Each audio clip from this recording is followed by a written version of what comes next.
Bienvenue chers téléspectateurs de la Moto TV. Nous voici encore une fois dans l'émission Moto Kids qui vous sera présentée par Sarah Bafumoja.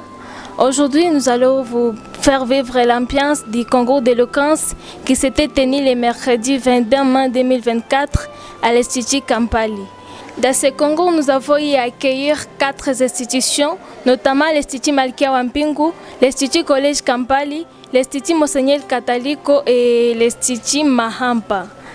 Ce concours a été organisé par GAD, dont la signification est Great Dream Assumption. Chers téléspectateurs, je vous laisse vivre l'ambiance qui s'était vécue dans ce GIA concours scientifique.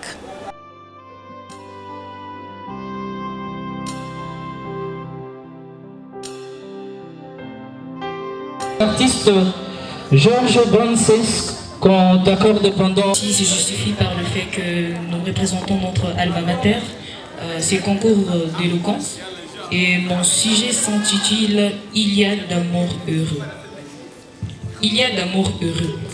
Bien sûr qu'il y en a, il y en aura d'ailleurs toujours. Partons de la définition de l'amour. C'est un sentiment profond et complexe qui peut prendre de nombreuses formes, notamment l'affection, l'attachement, le désir, le respect, la compassion et le soutien. Pour certains, il est calme et profond.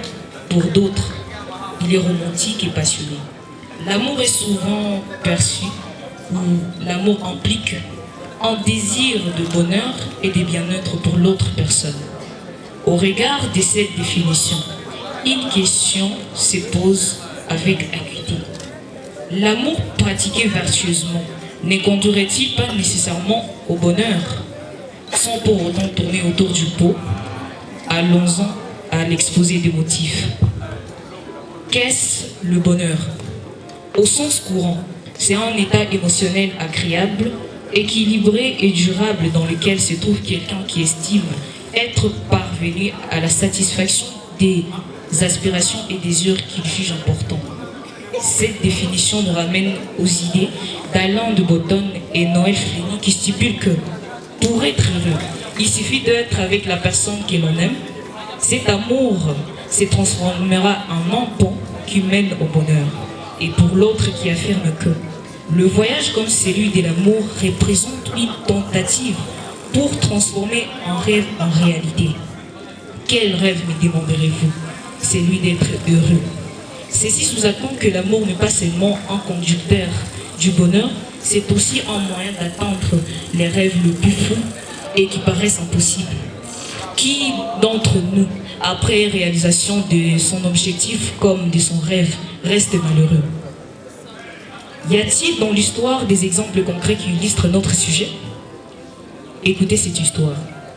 Vers la deuxième moitié des années 1800, à Pologne, 2 grands scientifiques, Marie et Pierre Curie, qui ont eu un amour non seulement heureux, mais aussi qui a été non seulement bénéfique à ses amants, mais aussi à l'humanité tout entière jusqu'à notre ère. En effet, l'histoire d'amour entre Marie et Pierre Curie est souvent considérée comme légendaire. Leur relation était à la fois professionnelle et personnelle, fusionnant amour et science. Ensemble, ils ont découvert le polonium et le radium, des avancées qui ont révolutionné la physique et la chimie. Leur amour a été alimenté par une admiration mutuelle pour leur travail et un engagement profond envers la science et l'humanité. Malgré les défis et les tragédies, leur lien a perduré, laissant un héritage indélébile dans l'histoire de la science et de l'amour. En plus de ce couple scientifique, il existe un autre dans l'histoire de la littérature. 2 poètes, Robert et Elizabeth Browning, qui ont inspiré nombreux autres écrivains. En effet, Robert et Elizabeth étaient tous deux poètes célèbres du 19e siècle, connus pour leur romance profonde et leur mariage passionné. Leur histoire d'amour a commencé par une correspondance poétique, car Elizabeth était une très grande admiratrice des œuvres de Robert. Ils ont vécu heureux jusqu'à la mort d'Elizabeth en 1861. Et ils ont été une source d'inspiration pour de nombreux poètes et écrivains. Qui d'entre nous ne se sent pas bercé par la douceur de la poésie romantique? ou ne se sent pas gâté des avantages liés à la physique et à la chimie avec les technologies. Pourtant, ce sont là le fruit des amours heureux. Toutes ces illustrations et ces histoires rejoignent la sagesse de Boulaye Canton qui affirme « Suivez la direction de l'amour, cette dernière vous conduira inévitablement au bonheur. » Je réitère, cette dernière vous conduira inévitablement au bonheur. Par ailleurs, le véritable amour, c'est quand le bonheur de l'autre est votre bonheur. On y trouve le bonheur qu'à faire, c'est qu'on vit avec des tendances profondes de son âme. Le bonheur, c'est aimer et d'être aimé sans raison et sans contrainte. Et c'est là qui nous amène, qui nous appelons vivre vertueusement de l'amour. Un amour qui conduit au bonheur, un bonheur de par les Grecs, l'état ressenti par le sage qui, ayant épanoui toutes ses facultés, contemple et pratique le bien. En paix aux raisons. Vivre en amour vertueux, réciproque, inconditionnel et par-dessus tout véritable et authentique a conduit certains couples à jouir du bonheur provenant de l'amour. Il suffit de connaître le bien dont l'amour a besoin pour le faire et être heureux dans sa relation. J'ai dit et je vous remercie.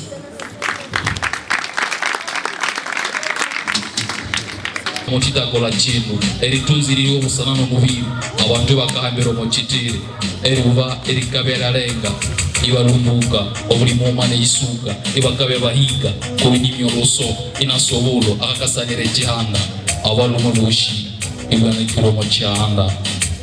Bonsoir à tous. Je réponds au nom d'Engwaki Silva Alphonse. Si nous nous tenons devant vous, c'est pour exposer la thèse qu'il n'y a pas d'amour heureux. C'est le même sujet, et c'est dire de la manière. Il n'y a pas de fort sentiment d'affection et d'attachement envers un individu ou une chose qui nous conduit à la tranquillité de l'esprit. Sachant que le bonheur est une illusion dont on court toujours derrière. C'est sûrement pour cette raison que le chanteur George Brandt a dit « Il n'y a pas d'amour heureux ». Une question attire notre curiosité. Pourquoi ce n'est pas en amour qu'il faut chercher le bonheur, contrairement à ce qu'ils pensent les communs des mortels? Nous allons répondre à cette question dans la partie suivante de ce travail. D'entrée de jeu, il n'y a pas de fort sentiment d'affection, d'attachement envers un individu ou une chose qui nous conduit au bonheur. L'histoire du monde regorge de beaucoup de preuves de plus en plus éloquentes qui illustrent l'affirmation de George Brandt. À l'occurrence, l'histoire de Marc-Antoine et Cléopâtre, Tristan et Eusée, Roméo et Juliette et Japas. Toutes ces histoires d'amour ne sont-elles pas qualifiées d'amour-passion? De le mot passion vient dilater, pati, qui veut dire souffrir. Par ailleurs, plusieurs mythologies sont pleines d'exemples illustrant notre thèse défendue, pour ne parler que des mythologies gréco-romanes, avec Vénus, déesse de l'amour. Les divinités ne sont-elles pas même l'essence de l'amour? Ne sont-elles pas même aussi la cause des malheurs, des souffrances, des perdictions de ce même amour? N'est-ce pas le cas de Paris et Hélène, Didon et Aîné? Étant donné que le bonheur a été défini comme une quiétude totale de l'esprit, une tranquillité sans doute, qui d'entre nous, ici présents, peut prouver qu'il vient d'une famille tranquille, sans trouble? Eh bien, mesdames et messieurs, sans affaire un impératif, retenez qu'étant des couples qui tiennent encore aujourd'hui, laissons non par amour, mais par contrainte d'engagement. En définitive, sans prétendre épuiser les sujets, il ressort noir sur blanc que les expériences amoureuses n'ont eu que des conséquences fâcheuses de plus belle lurette. Passer à avoir du bonheur en amour, c'est faire des illusions. Je dis et je vous remercie. J'aimerais juste te poser une petite question, Alphonse. C'est quoi le fondement de l'humanité? Le fondement de l'humanité, c'est l'humanisme, qui est le fait de reconnaître l'autre comme il est.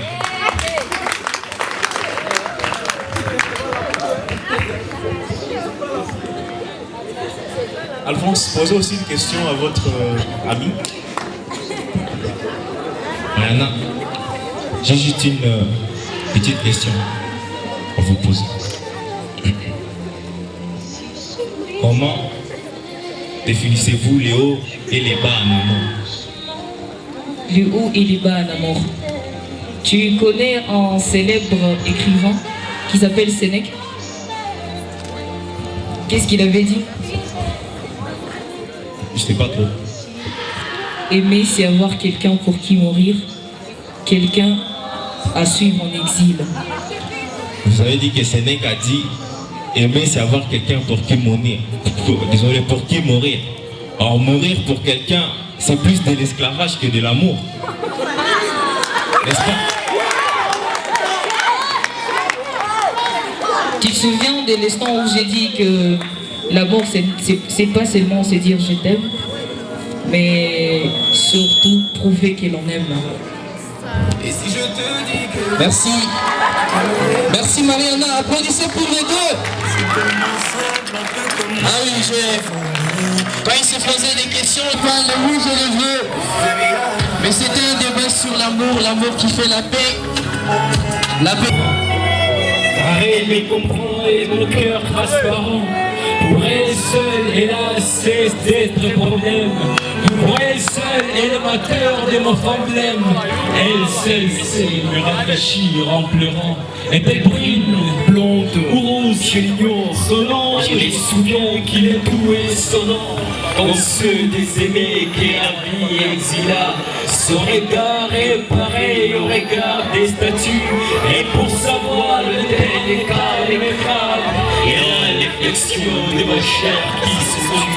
Elle est belle, oui je l'aime. Elle est belle,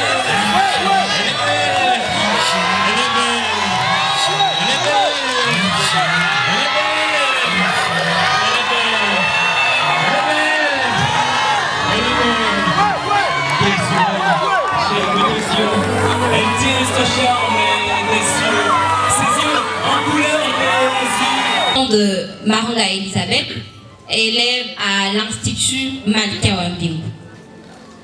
Dans la vie, nous nous battons pour atteindre des objectifs, communautaires ou personnels, et nous devons mener cette bataille en valorisant notre image, en évitant les conflits, en évitant de peiner l'interlocuteur, en persuadant, enfin d'en tirer un avantage. Et enfin, en se tirant d'affaire. Tels sont les objectifs du mensonge. Ils sont au nombre de 5, si nous les avons bien comptés. Posons-nous d'abord cette petite question. Que serait le monde sans mensonge? Eh bien, chacun aurait une multitude de réponses à nous donner là-dessus, ce qui nous pousse à affirmer que tout le monde ment. Dans ce sens, le mensonge est un outil de survie sociale. Tout le monde ment, mais personne ne vous dira « je mens ». Nous mentons. Personne ne peut nier ou refuser cette vérité, car il est impossible de toujours dire la vérité.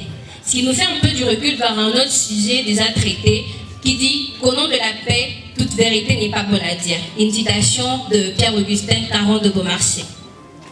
C'est pas parce que tout le monde ment et que tout le monde est un menteur. Je m'explique. Quand on dit tout le monde ment, ça veut dire que les gens mentent 1 ou 2 fois par jour, mais chacun à son degré. Donc si on le calcule en probabilité, on dira qu'il y a 3 classes. La première, constituée de ceux qui mentent rarement, exemple les moines enfermés dans des monastères. La deuxième classe, quant à elle, est constituée de ceux qui mentent parfois ou quelquefois.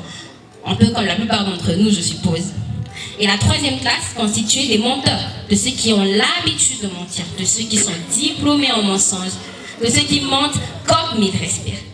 Retenons aussi qu'une vérité ou un mensonge peut dépendre d'un milieu à un autre, des circonstances ou d'une convention. Un peu comme quand on nous disait à l'école primaire qu'un moins 3 est impossible alors que la bonne réponse est moins 2, ou bien je viens de mentir sans le savoir. Sans oublier qu'un mensonge peut être conventionnel, volontaire ou involontaire.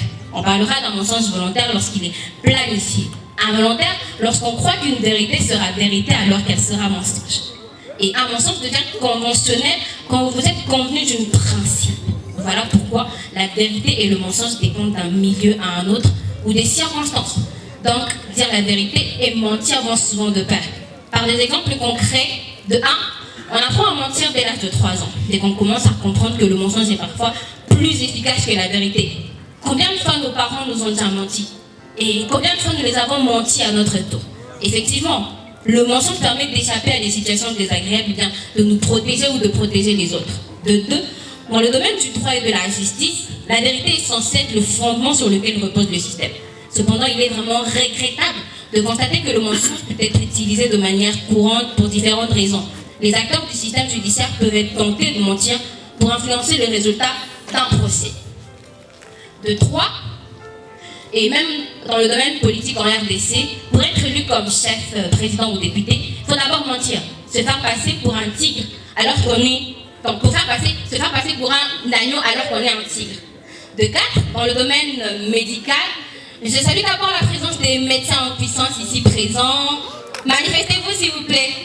Voilà. Alors, nos médecins que nous appelons communément docteurs, nous ne disent souvent pas tout sur notre diagnostic. À tel point qu'un docteur peut vous dire que vous ne risquez rien après l'opération, tout va bien se passer, en sachant très bien que l'opération peut même vous mener à la mort. Mais il vous rassure. Et ce mensonge est alors un apaisement, un remède moral et cardiaque. De 5, dans le domaine militaire, souvent ils nous mentent en disant la situation est sous contrôle, tout ira bien, votre sécurité est notre priorité, et bien d'autres mensonges, pour une bonne ou pour une mauvaise cause. 6e et dernier exemple, dans le monde du cinéma. Des fois on nous transmet un message par un film en s'inspirant d'une réalité vécue. Mais les acteurs nous feront croire qu'ils ont vécu les scènes visualisées, à tel point qu'on peut même en pleurer sous émotion. Le médecin face aux patients, le politicien face aux électeurs, le journaliste face aux auditeurs, le professeur face aux élèves, et la liste continue. Enfin, dès que le mensonge soit une vilaine chose, comme le dit la Bible dans plusieurs de ses passages, exemple le psaume chapitre 34, le verset pour le bien, comme la chanvre qui est nuisible. Ce même chanvre peut être utilisé dans le domaine pharmaceutique pour la fabrication de certaines anesthésies. Et comme il est impossible de toujours dire la vérité lorsqu'on vit en société, il s'agira donc d'un mensonge convivial. Et son but est de rendre possible la cohabitation entre les êtres différents, donc un mal nécessaire. Car selon Marcel Pagnol, qui dit qu'il est bon de mentir à l'enfant quand c'est pour son bien, dans son livre intitulé « La garde de mon père » sorti en 1957. Et je vous invite à regarder votre voisin, celui de gauche et celui de droite. Et que celui qui n'a jamais menti se manifeste ou se taise à jamais. J'ai dit et je vous remercie. Voilà, merci Elisabeth de Maliki. Alors, je remercie la présence de tout le monde ici présent, à commencer par les autorités, le comité organisateur, nos professeurs, sans oublier nos amis des autres écoles. On vous aime beaucoup. Mon sujet, c'est tout le monde ne ment pas. Voilà. Depuis toujours, la vérité et le mensonge ont toujours été des amis inévitables dans leurs expressions respectives de l'homme. Toutefois, parmi ces deux alliés, l'homme se choisit les siens. Et ce choix est souvent motivé par la personne elle-même. Actuellement, nous croyons que le choix d'être menteur ou pas est donné à tout le monde. Mais est-ce vrai? C'est pourquoi dans la suite, nous parlerons de quelques personnes qui malgré tout ont décidé de choisir la vérité, bien qu'elle ne soit perspective par tous. Nous en parlerons de manière scientifique. Eh bien, Socrate a dit, nul ne mauvais volontairement. Si on connaît les biens, on les fait. La vérité, c'est quoi? La vérité, c'est un caractère de ce qui est bien. C'est un caractère de ce qui est vrai. C'est la conformité de ce que l'on dit avec ce qui est. On comprend directement que la vérité est ce qui est reconnu universellement. Or, tous n'ont pas la connaissance de ce qui est. Le mensonge, par contre, c'est le manque de conformité de ce qui est dit avec ce qui est. Tout d'abord, on comprend que le mensonge départ d'une personne à une autre. On croirait que les enfants de l'école ou les enfants tout court disent le mensonge par le simple fait qu'ils ne connaissent pas de vérité. Tout le monde voudrait discuter. Je suis sûr que nous tous ici, nous voulons papoter avec nos amis, nous voulons nous raconter des choses. Les enfants, en discutant avec leurs amis, ils s'imaginent des idées, accourent à chaque fois le risque de dire le mensonge. Mais ces imaginations sont souvent inspirées par leur connaissance, ce qu'on leur fait connaître. Et donc nous comprenons que ce que les enfants savent, c'est ce qui est vrai pour eux. Prenons l'exemple des enfants de l'école primaire, qui à leur niveau savent que 0 moins 1 est impossible. Est-il faux? Mais non. Pourquoi? Puisque par rapport à ce qu'ils connaissent, c'est vrai. Les vieilles personnes ne mentent pas non plus dans le sens où, scientifiquement parlant, leurs cellules nerveuses se détériorent du jour au lendemain, surtout à partir de 65 ans. Après cette nécrose, l'organisme des hommes ne sera plus capable de recréer de nouvelles cellules et ils seront obligés, en disant des choses, ils disent des choses sans pour autant les dire. Par exemple, ils disent ceci sans dire cela. Alors pour finir, comme l'a dit Bernard d'Espagna, la vérité est qu'il n'y a aucune vérité absolue. Ce qui signifie que tout le monde ne ment pas. Malgré cette majorité écrasante de menteurs, nous comprenons qu'il y a quelques personnes qui se sont décidées de rester toujours véridiques. Au moins, nous avons compris que les menteurs et les véridiques sont tous soumis à un choix qui dépend de chacun d'entre eux. Pour ce qui nous concerne, nous devons choisir de rester véridiques. Pourquoi? Puisque d'ailleurs Pierre-Augustin Caron de Beaumarchais l'a dit, la vérité rend libre. Maintenant, au nom de la paix, on dit que nous devons mentir. Mais mes amis, nous étant au Congo, nous sommes déjà en arrière. Nous devons plutôt apprendre à dire la vérité. Pourquoi? Puisque la vérité nous permettra d'atteindre des hauteurs. Si nous continuons à dire le mensonge, nous allons rester ici. Nous n'allons jamais progresser. Avec les mensonges, je ne connais rien. Avec les mensonges, on a des confusions. Mais plutôt avec la vérité, on va jusqu'au sommet. Ce n'est pas pour rien que Pierre-Augustin a dit que la vérité rend libre. Ce n'est pas pour rien que Socrate a dit que la vérité rend le bonheur. C'est pour dire que si on est véridique, on sera toujours heureux. Si on est véridique, on atteindra des sommets. Et pour notre pays, nous devons nous efforcer, chers amis, à rester véridiques.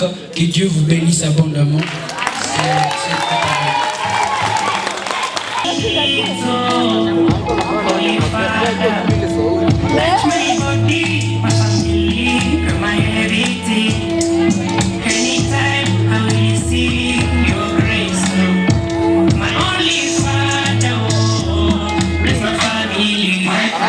That's my everything, that's my project. Give me a crazy, my holy father, you know my head, holy father. Thérèse Anne. Bien bonjour à vous, chers puissants auditeurs. Par l'affirmatif, je me présente. Je suis Kaïno Chimène, élève à l'Institut Malkia Wambingo. Il faut avoir honte, tel est notre sujet. Cher public, chers membres du jury, aussi sont souvent coupables d'avoir mal agi et honteux d'avoir pu croire en soi pour oser agir. La culpabilité a rapport à l'impulsion ou à l'action que celle-ci a authentiquement été fautive ou ressentie comme telle. L'origine de cette émotion se trouve normalement dans des expériences au cours desquelles la personne a senti qu'elle n'agissait pas comme elle le devrait et que son comportement n'était pas normal.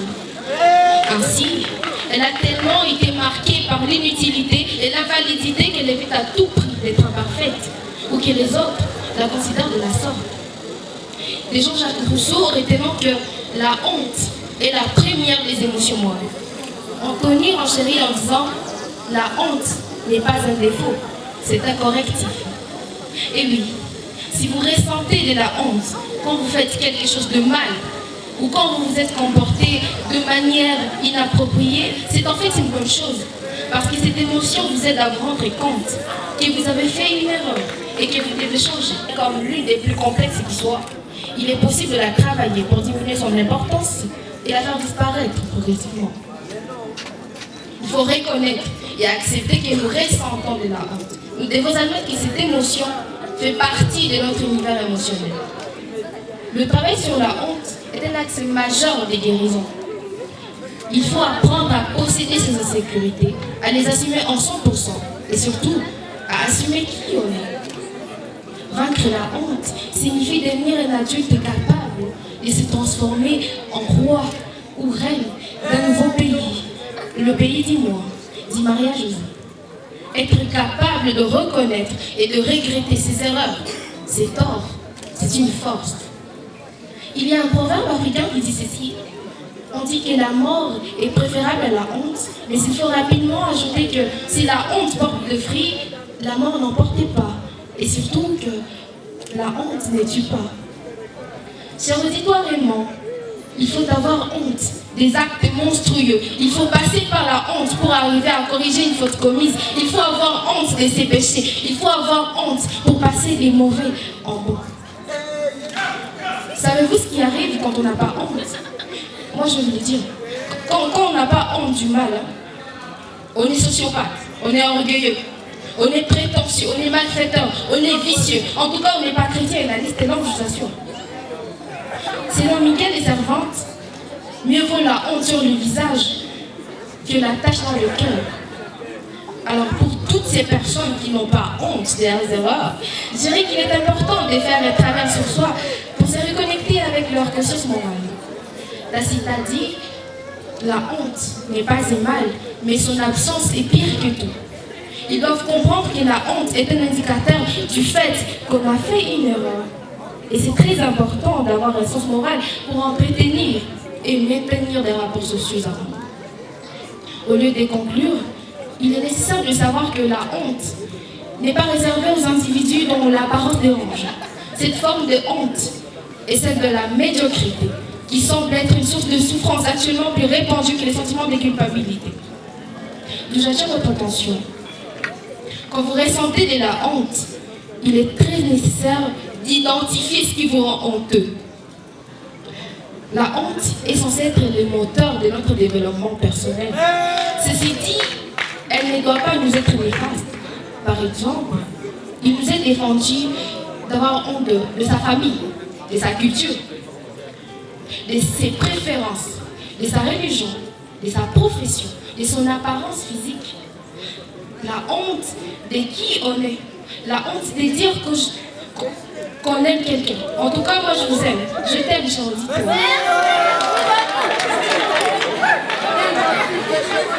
C'est très important de s'accepter, de s'aimer et d'accepter qui on veut être. Tout le monde est différent et c'est ce qui rend la vie intéressante et belle. John Locke a dit, la honte est le gardien de nos vertus. Elle n'est pas une faiblesse, c'est une force qui vient de l'essence de la valeur, de respect pour soi et pour les autres. Alors, l'idée n'est pas de s'enfermer dans la honte, mais d'utiliser cette émotion pour devenir meilleur. Cher auditoire en puissance pour la paix, j'ai dit et je vous remercie. Bonjour à tous. Avant de commencer, j'aimerais d'abord remercier Assumption Great Stream de nous avoir réunis ce soir pour parler de la paix, parce que dans ce sens, nous essaierons au moins de trouver une solution par rapport à ce que nous avons dans notre pays. Il ne faut pas avoir honte. Savez-vous ce qui rend l'homme incapable? Savez-vous ce qui les rend impuissants? Savez-vous ce qui maintient les hommes dans l'obscurité? Eh bien, c'est parce qu'ils sont intimidés par la honte. La honte de se croire si petit, si impuissant pour pouvoir accomplir des grandes choses avec audace. Le Larousse définit la honte comme un sentiment de culpabilité, d'humiliation éprouvée à la suite d'une action ou d'une attitude répréhensible, malhonnête. Chacun d'entre nous ressent ces sentiments, c'est inné. Mais ce qui nous différencie, c'est notre manière de prendre les déçus, notre manière de prendre prendre des décisions sur ces sentiments de culpabilité. Nous voyons nombreux réussir car ils ont si dompté ces sentiments pour une meilleure compréhension orientée sur le plan social et politique. Dans notre pays, nous avons vu des héros naître. Jour après jour, l'aurore de l'indépendance se faisait ressentir. Vous savez pourquoi? Ils n'ont pas eu honte. Ils n'ont pas eu honte de ce qu'ils étaient, de leurs origines. Ils ne se sont pas souciés de la manière dont les Blancs les considéraient. Car si vous avez honte de défendre votre culture, vous ferez mieux de chercher une autre. Elvis Najadou. À l'époque du Zaïre, le maréchal Mobutu n'a pas eu honte de déclarer qu'il était prêt à conclure un pacte avec le diable pour pacifier son pays. Bien sûr, cette assertion ne nous est pas utile, ce n'est pas une assertion éducative pour nous, mais il n'a pas quand même eu honte de le dire. L'attention ou refuser des invitations, ce sont des mécanismes développés par cette émotion. La honte fait que nous devenions invisibles. Pour cela, elle est capable de mettre en marche 1001 stratégies. L'auteur Béni Bro dit: l'une des émotions les plus puissantes dans ce monde, c'est la honte. Elle représente l'ennemi, elle représente la peur de ne pas être suffisamment bon. Nous devons savoir que la honte, c'est l'ennemi de la visibilité, de la présence. Il s'agit d'une émotion difficile qui apparaît pour cacher ce que nous sommes. Et ma gouverne, cela nous amènera bien plus loin d'une bonne lutte. Car il est de notre devoir de faire connaître au monde ce que nous vivons, ce que nous traversons. Et ce n'est pas en restant cachés loin des yeux du monde. Cependant, si nous creusons un peu plus le sujet, nous nous rendons compte que la honte implique un manque d'estime et la confiance vis-à-vis de soi-même. La honte est une peur d'être et c'est montrer tel que l'on est. Animé par cette émotion, on choisit d'être déclaré non valide. Par conséquent, ressentir cette émotion suppose un manque de respect et de tolérance vis-à-vis de soi-même, ainsi qu'une faible estime de soi qui résulte à cette relégation au second plan.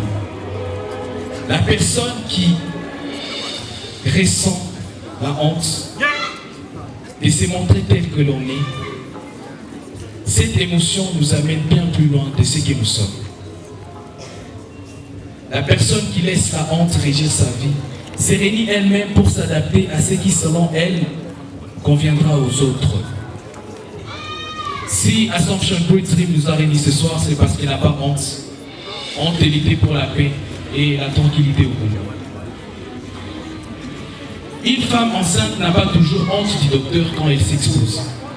Parce que la cause qui l'anime, celle de donner naissance, celle de donner vie, la pousse à mettre sa honte de côté. Quant à nous, il est de notre devoir. Nous devons mettre la honte de côté car nous devons donner naissance à un Congo plus meilleur, plus performant, plus resplendissant, plus paisible. Cela est possible, j'en suis sûr. Le Congo, c'est toi et moi. Le Congo, c'est toi et moi. Mettons la peur de côté, car j'ai la ferme conviction qu'ici présent, il y a des leaders qui se battent contre leur honte jour après jour. J'en suis sûr, vous vaincrez, j'en suis sûr.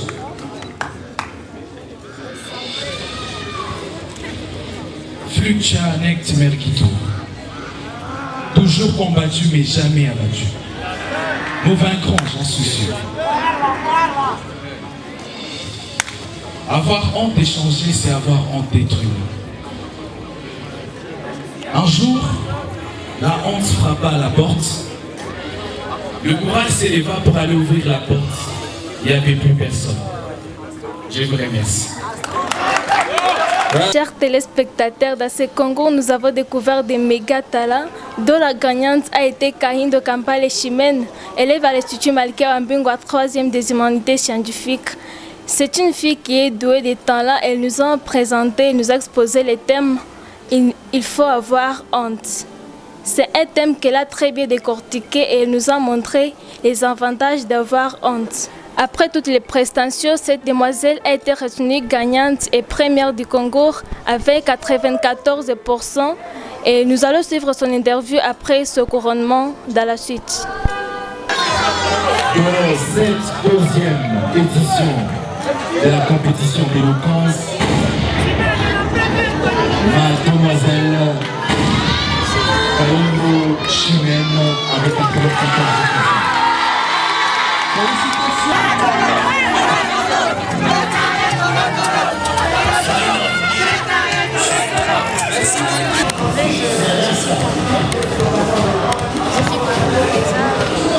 je sais pas quoi dire, je suis émue en fait.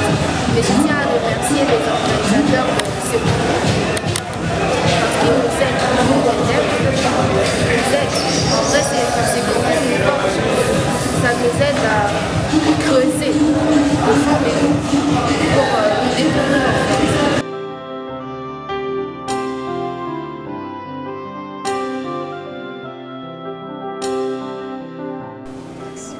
Chers téléspectateurs, voici l'ambiance vécue dans les concours d'éloquence organisés par GAD, Great Dream Assumption. Et en cette occasion, je profite d'appeler tous les jeunes demoiselles ainsi que les jeunes garçons, les élèves et les étudiants, de toujours avoir cet avis de se cultiver, d'exposer nos talents. Je sais que vous êtes doués de beaucoup de talents. Et vos talents vont aider au développement du pays, vont aider à la culture de notre société et de notre communauté. Et si, chers jeunes, je vous appelle de toujours participer au festival, au concours qui s'organise par-ci par-là. Ce sont des opportunités que nous devons toujours saisir avec amour et avec joie. La présentation de cette émission, c'était Sarah Bafumoja. Je vous fixe le prochain rendez-vous. Ciao!